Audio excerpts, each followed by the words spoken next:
out tomorrow. Let's hope we can get out of here and get to Tallahassee, where the Lady Braves will play at 4:30 on Thursday. But let's talk about the week that was Lady Braves basketball. Coach, coming off that Southern win, coming home against Mississippi Valley and UAPB. Let's start with Mississippi Valley.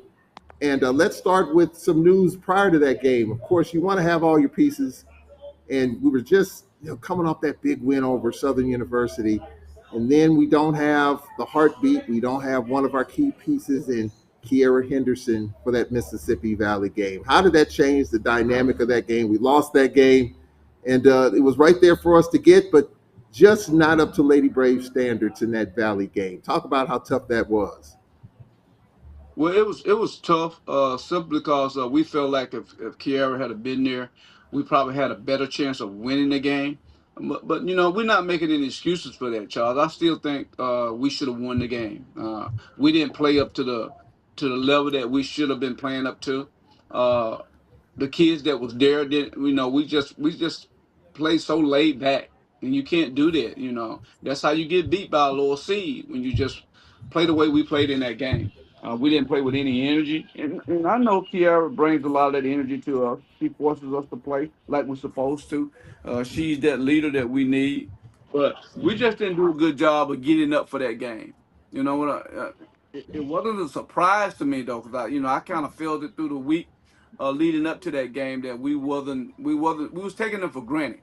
That's what I felt like. I felt like we wasn't focused in, locked in like we were when we went to Grambling and Southern. I thought we was locked in, even though we lost to Grambling. I thought we was pretty locked in for that game, and I thought we was locked in for the Southern game. We just didn't have any legs against Grambling. But coming back home against Mississippi Valley is just the whole practice time from the time we got ready to play them just seemed weird. We wasn't locked in like I thought we should have been. I felt like we was underestimating them. We was looking over them, and that's normally what happens when you do that. And we can't afford to do that, especially knowing we didn't find out till late that Kiara Henderson was not going to be there. But with her not being there, we got to be on our A game, and we was nowhere close to being on our A game, and we still had a chance to win the game. So that we let that and got out of the bag. That was a big loss for us. I still think it's a big loss for us, because it would have gave us another win. It would have put us on a step above some of the teams that are below us. But we ain't gonna cry with spilled milk. It's in the past now. We got to move forward. We did recover from the game. We played well against Pine Bluff. Now we're going into a tough week in Florida, so we just got to be prepared for it. I think that's going to be the biggest thing. When did you know that Kiera Henderson was not going to be available to you? You're coming off the Southern game, you had several days to get ready. When did you know that you weren't going to have Henderson, and how quickly did you have to pivot, knowing that you didn't have her?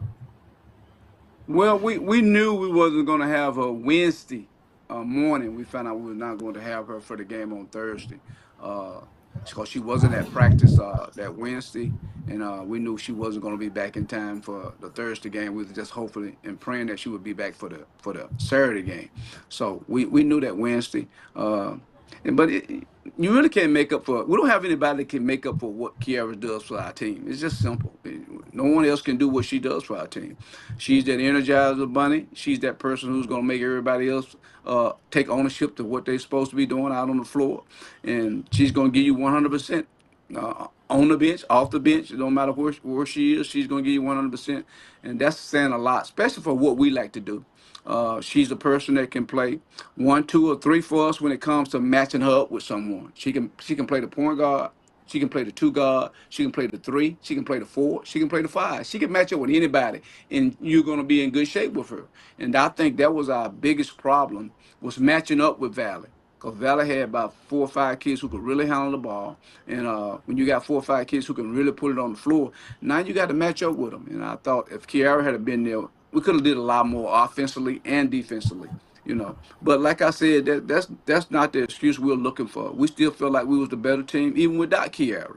We just didn't get the job done, and it added up to being a lot of things: not shooting free throws well, turning the ball over, not executing, not rebounding the ball well. So it's a bunch of things that we did. But I think of all of the things that we did bad, fouling was the biggest one.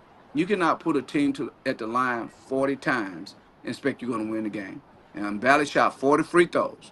and that's just too many fouls. And then, most of those fouls was pretty good calls from the officials. I had to give credit. There might have been a couple that might not have been fouled, but most of them was good calls, and we just didn't do a good job of not fouling because we slapping down too much. We got to get away from that because I think if you put anybody on the line for the time, the chances are you're going to lose that game, and that's what happened with us against Valley. That plus tough third quarter where we were outscored 13-5 in that third quarter. Just talk about that. I mean, you talk about free throws, the other stuff, but we really hadn't talked about a bad quarter really in since we started conference. And so 13-5, that was tough coming out of the locker room. You talk about keeping a team, letting the team hang around, and then you compound that with a bad quarter, 13-5 quarter that Valley had. That just kind of compounded the situation. Yeah, but I think a lot of that goes back to what I just talked about, though, Charles. Fouling. The score would have been 5-5 if we hadn't been fouling so much. Well, the reason why they could score 13 points is simply because we was fouling them, and they was making us take and make tough shots. I think that's the difference in the game. If we had just kept our hands straight up and not been slapping down, they wouldn't have scored as many points as they scored in the third quarter because both teams played bad in that third quarter. Both teams were turning the ball over. It seemed like it was just both teams were struggling, but we allowed them to be able to go to the line a little bit more in that third quarter, and they made their free throws, and we didn't get the opportunity to go to the free throw line as much. So it goes back to just fouling too much because I think both teams struggled in that third quarter to score baskets, and we just made it a lot easier for them. And we just got to find a way to get away from that. Be more solid on defense. And in that fourth quarter, you talked about turnovers. We got what we wanted in terms of turning them over, but then we just as we turn them over, we throw it right back and turn it back over to them. It was probably 4, 5, maybe 6 possessions in which we got what we wanted, but then we turn it right back over. We throw it down court, we throw it away, Valley's back. I mean, just uncharacteristic instead of just slowing down a little bit. They turn it over, we give it right back to them.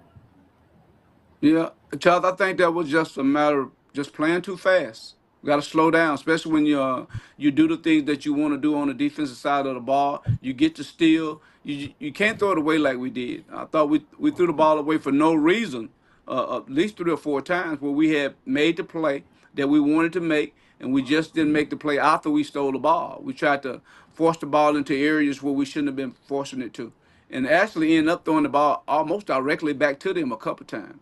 So, after working so hard on the defensive side and then just to give it back to them, that really hurt.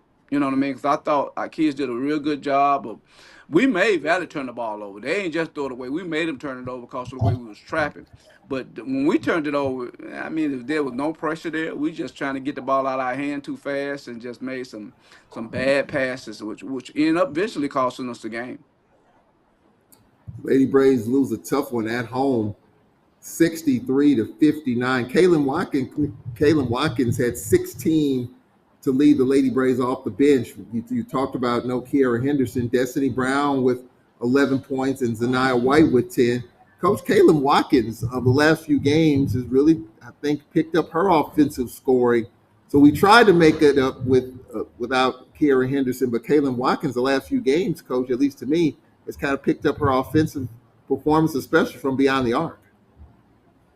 Well, Kayla has been playing well for the last month or so, to be honest with you, Charles. Even when she had not been scoring a lot of points, she's been playing solid defense. She's been rebounding the ball. She's been giving us a little of everything, to be honest with you.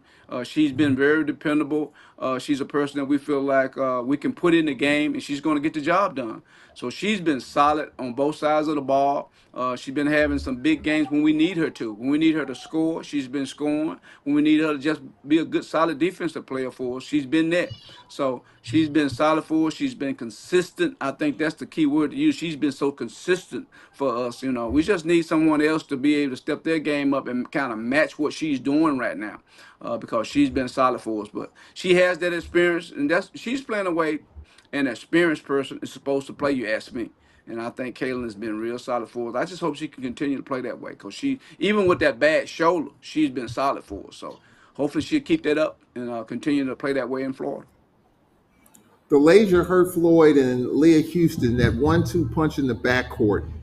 What are you looking for with those two? You got a Shawnee Backus running the point. You got Janae Anderson running the point at times. But then you've got the Leisure Hurt Floyd and Leah Houston. What are you looking for from that backcourt duo?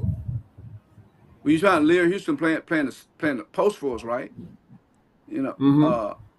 yeah. When Lear come in the game, it's we're looking for something totally different from her. We're looking for her to be solid defensively and just rebound the ball, and all the points that she give us, that's just extra.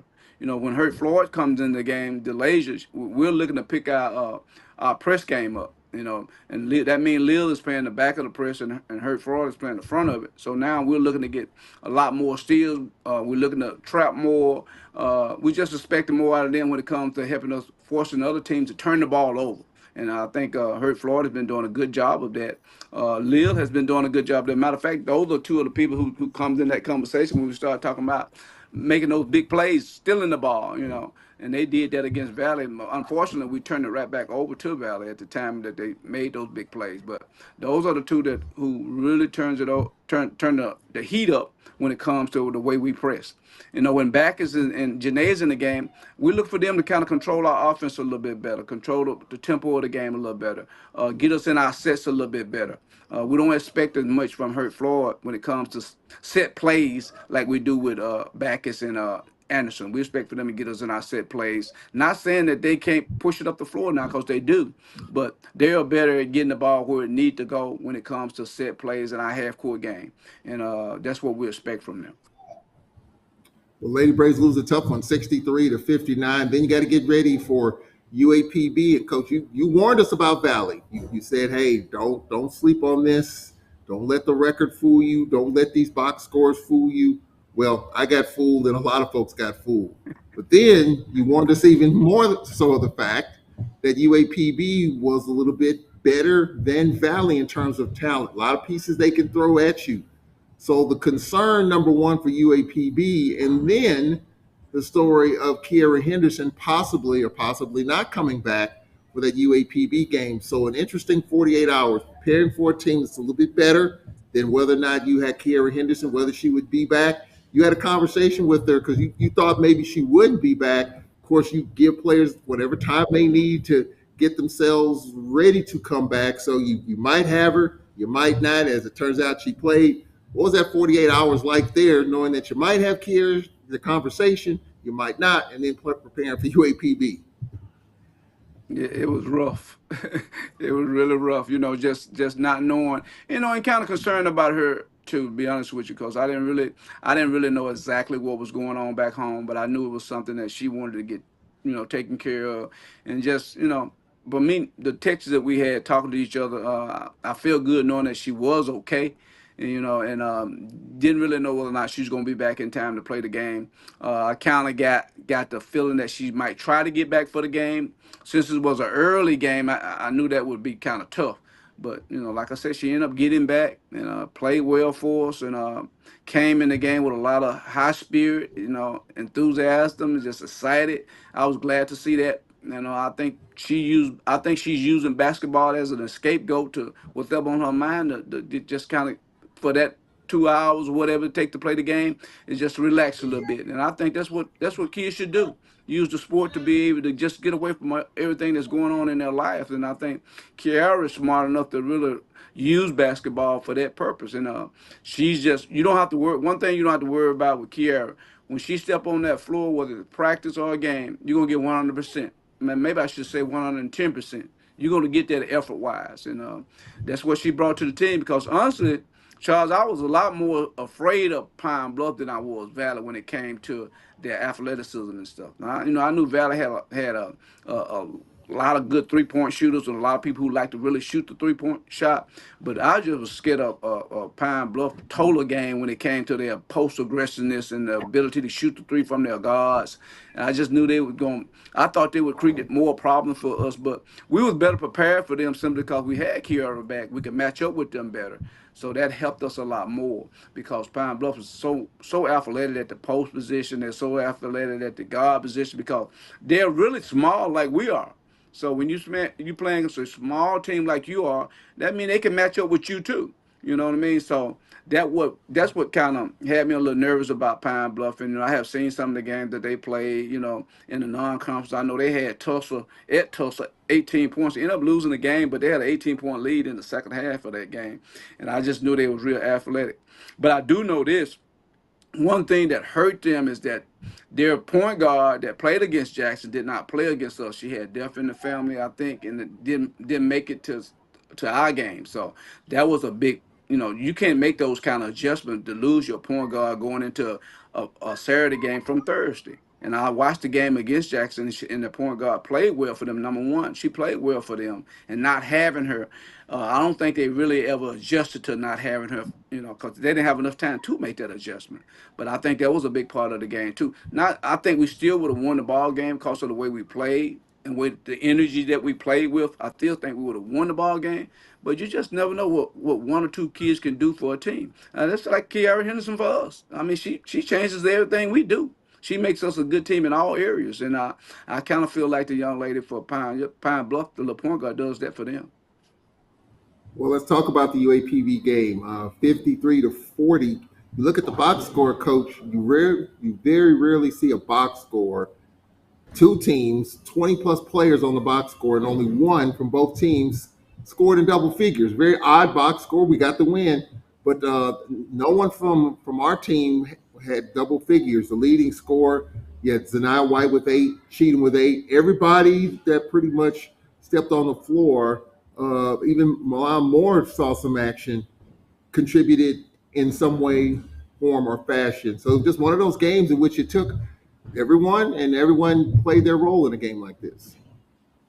Yeah, well, our offense is designed that way. It's designed for everybody to kind of touch the ball a little bit and get a feel of what's going on. So there are going to be opportunities there for you to score.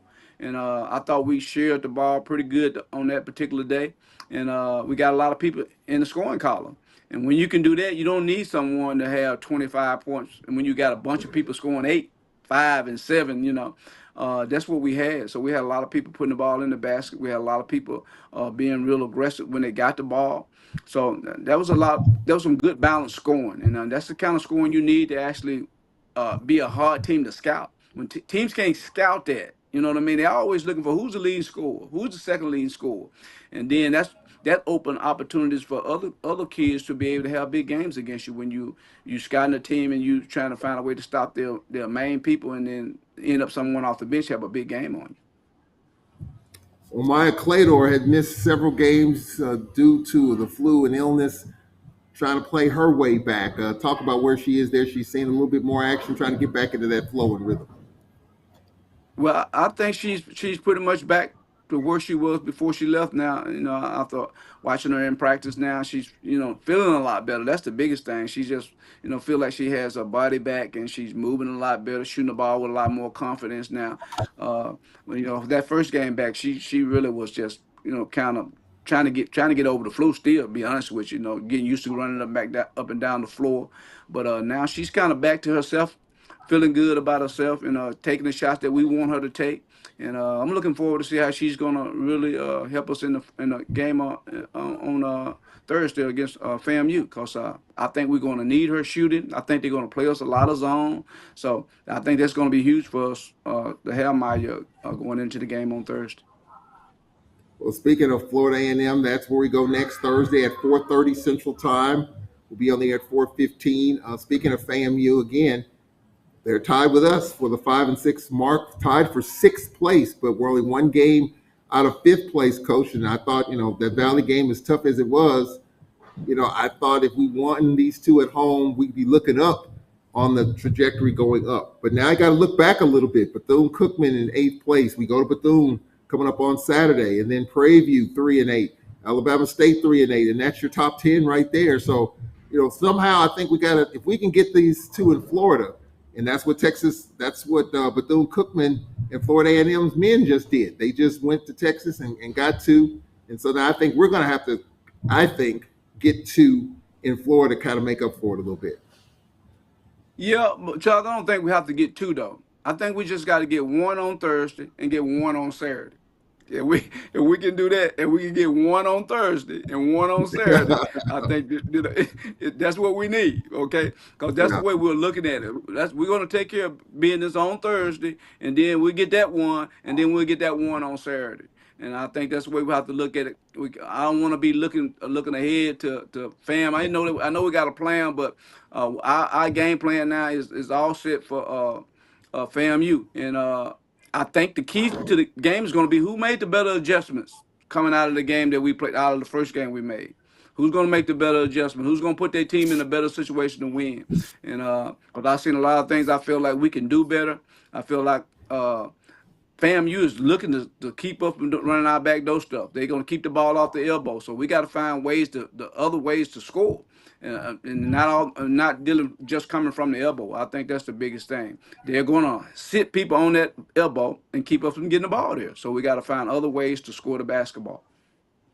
You were telling me that you're coaching as if we haven't made the tournament yet. Like we're on the outside looking in. You want to keep that hunger, keep that passion. Me and other folks who keep up with standings, and I'm sure as we go along, people are going to be looking at them a little bit more. I'm thinking we're good, we're in good shape, but you're not coaching it that way. No, I'm not. I'm not, because I really truly believe that there's too much basketball left for you to really start thinking that you're safe. I don't feel like we're safe. I won't feel like we're safe, Charles, till it's time to go to the tournament and we in. And the only way you feel like you're safe is that you go out and take care of business. When you don't feel safe in doing something, that's what you have to do. You have to go out and make sure you're doing the things that so you can feel safe, and that's winning. Well, these, like you said, these games on this coming week on Thursday and Saturday are a huge game for us. We got to lock in on one at a time and focus on that. And then as time go along, we can start looking back at the standings and be like, okay, we took care of business on Thursday. We can look at the standings a little bit. That if we go ahead and do what we're supposed to do, that means that okay, we've made a step forward now. And then let's make another step forward on Saturday. I think that's going to be key. But I think it's too much basketball left to be talking about who's in, who's out. Because somebody could easily get on a roll, and I hope it's going to be the Lady Braves that's going to get on a roll, and we'll be up there in the top standing, try to get in the top five. That's what it's all about. But in order to do that, you got to be locked in and focus on what you're doing. Well, when we played Florida A&M, and we just saw them a few weeks ago, they hit a three to send it in overtime. You talk about a strange game. In overtime, we were 12 for 12 from the free throw line. We only took one shot attempt, and we won by 12. And that was the difference in the game. So kind of a weird game, the ending of it in overtime. We got the win, fortunately, but what's the biggest challenge that we've got to deal with the second go around? You talked about defensively taking away the back door. But defensively, what do we have to do to kind of slow them down a little bit?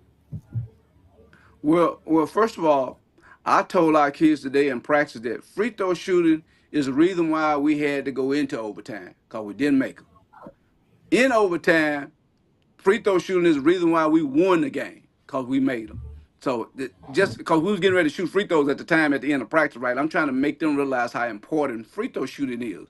You need to be locked in now, focusing on what you're doing because they have to make so many before we leave practice straight, right? So I'm trying to get them to Yeah. focus more on that because when it all boils down to it, free throw shooting is going to be the reason why you stay close, pull off, or win games. It's just important, especially if you got a team that gets to the line a lot. But back to your question, some of the things that I think we have to do better to kind of slow FAMU down is just I thought they got too many open looks at our place from their good shooters. We got to get closer to them. We got to force them to put the ball on the floor a little bit more because they're a good three-point shooting team. I'm surprised they didn't make more than what they really did, to be honest with you. So we got to stay a little close to them. And the problem with that is that they got so many people that can shoot them. Just about all their guards can knock down that three. So you can't be helping back in on the big 6'5" kid because you gotta have to live with some of the things that she do because she kick it out to those 3-point shooters. Then you're gonna be in trouble if they get hot. So we just gotta stay a little close to them, run them off the line a little bit more, force them to put on the floor. Not saying that they can't do those things, but one thing we know they can do, and that's shoot the three. One thing about it, Coach. Last question. This is our three in a row on the road. We start out with three in a row at home to start.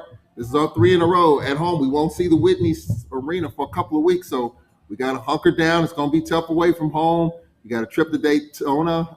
You're staying in Orlando. A lot of travel and logistics you're dealing with on the other side of that. So winning helps soothe that stuff, but getting this first one Thursday really will go a long way. It will, Charles, and I think that's where we have to look at it. We got to take one game at a time, and it starts on Thursday. Let's take care of our business there, and then we'll look forward to Saturday. And then after that, we'll look forward to the next following Saturday. But it's got to be one game at a time. Our focus got to stay with FAMU right now. We have time to do some of the things we want to do against Bethune on Saturday, but right now, our focus and our concentration is on FAM. If we can get out of there, that'll be a huge win for us right there alone. So that's what we got to make sure our mindset is taking care of FAMU. FAMU, Alcorn, and Bethune-Cookman are all separated by one game. There's going to be some movement, I think, from 2 all the way to 10 between now and the time the tournament starts, and the Lady Braves are right in the middle of it. As Lady Braves head coach Nate Kilbert, ladies and gentlemen, Coach, we appreciate it. Safe travels. I'll probably see you at the airport tomorrow, and we'll talk to you in Tallahassee. All right, Charles. Thank you, man. Take care. That's Lady Braves head coach Nate Kilbert. Don't forget, start time, tip off on Thursday, 4:30 Central Time. We'll be on the air at 4:15. We're going to talk with Braves baseball coach Carlton Hardy at the break. Baseball and softball is underway. We're going to be talking with Brianna Billy as well, coming up as well. So we'll take a time out here. We'll reset. Landon Busty coming up next. The Braves have won 3 in a row. First 3-game winning streak they've had the entire season. Can they go for 4 or more? We'll talk about it with head coach Landon Busty. We'll be back in about 3 minutes here on the Braves Sports Network.